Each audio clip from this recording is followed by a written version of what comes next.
Incremental cash reserve ratio, CRR तो हम सब जानते हैं, बट ये आईसीआरआर क्या था?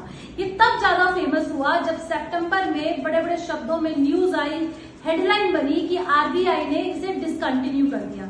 आखिर ये कंटिन्यूएशन में आया ही क्यों था? ये जो था आईसीआरआर, ये टेम्पररी मेजरमेंट था। कैसे? अगर मैं इसके बैकग्राउंड में आपको थोड़ा सा फोकस करवाऊं, क्या था कि 19 मई के दिन आरबीआई गवर्नर ने ये निर्देश जारी किए थे कि 2000 रुपए का जो नोट है वो क्या किया जाएगा, विड्रॉल होगा। सभी 2000 रुपए का नोट कहाँ जाएगा? बैंक के पास जाएगा। ये 19 मई से लेके 28 जुलाई, अब 10 अगस्त को आरबीआई गवर्नर अनाउंस करते हैं, क्योंकि इससे ज्यादा लिक्विडिटी किसके पास चली जाएगी? बैंक के पास, क्योंकि पूरी जनता ने 2000 रुपए के नोट किसको दिए?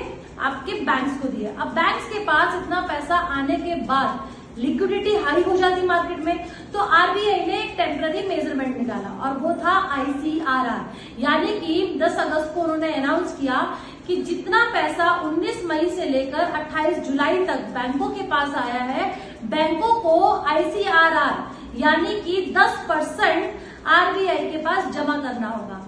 सीआरआर होता क्या है? Cash reserve ratio. Cash reserve ratio यानी कि सभी बैंकों के पास जितना जमा पूंजी है जनता का, यानी कि एनडीटीएल, कुल demand deposit and fixed deposit, यानी कि टाइम लायबिलिटी, क्योंकि वो लायबिलिटी है, बैंक्स को जनता का जमा हुआ पैसा वापस देना है।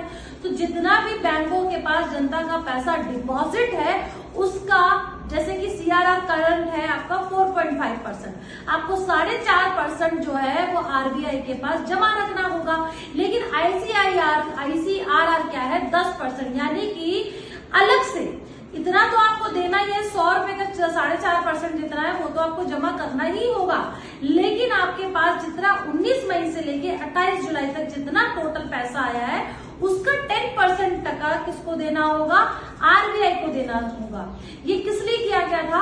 जो एक्सेस लिक्विडिटी बैंक्स के पास आई थी उसको एब्जॉर्ब करने के लिए, क्योंकि बैंकों के पास हाई लिक्विडिटी होने के बाद वो क्या करता?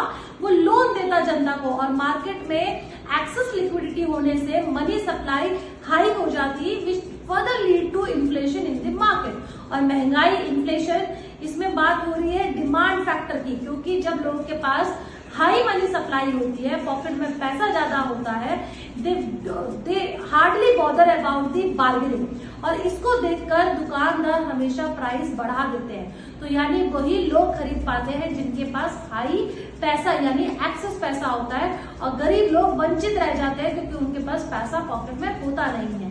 इसीलिए एक्सेस लिक्विडिटी को एब्जॉर्ब करने के लिए आरबीआई का ये एक उम्दा मेजरमेंट और एक टेम्पररी मेजरमेंट था जिसका नाम था incremental cash reserve ratio. Thank you.